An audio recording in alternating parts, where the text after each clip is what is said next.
Bonjour à tous. Aujourd'hui, nous plongeons dans l'univers fascinant des mariages sous-marins de la tribu des Urkanji. Cette tradition unique, pratiquée notamment dans les lagons polynésiens, est à la fois spectaculaire et profondément symbolique. Avez-vous déjà imaginé une cérémonie nuptiale sous l'eau? Comment les futurs époux se préparent-ils à ce rite inhabituel? Découvrons ensemble les subtilités et les secrets de cette célébration envoûtante.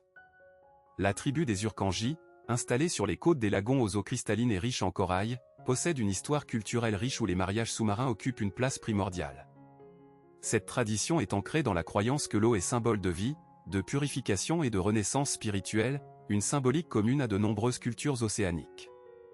La préparation au mariage comprend plusieurs étapes, chacune porteuse d'une signification profonde. Le choix du lieu est crucial, il s'agit généralement d'un site remarquable par la clarté de son eau et la présence d'un récif corallien préservé, souvent à une profondeur ne dépassant pas 5 mètres pour des raisons de sécurité.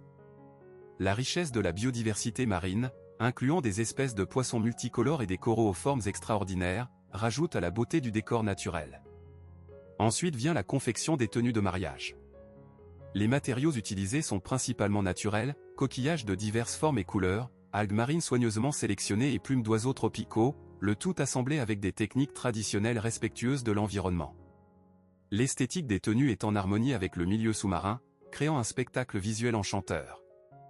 Avant la cérémonie, les futurs époux suivent une formation essentielle de plongée sous-marine, comprenant des exercices spécifiques pour maîtriser la respiration, la gestion de l'équipement et les déplacements sous l'eau. La formation insiste sur la communication non verbale, car la parole est impossible sous l'eau. Ils apprennent à exprimer leurs émotions par des gestes précis et une mimique expressive, rendant l'échange de vœux encore plus poignant. L'apprentissage inclut également des notions de sécurité pour gérer les éventuels imprévus. Le rituel du mariage sous-marin se déroule en plusieurs phases. Après une descente lente et collective avec les familles et amis, tous vêtus de costumes spécialement conçus pour l'occasion, le couple échange des alliances conçues dans des matériaux résistants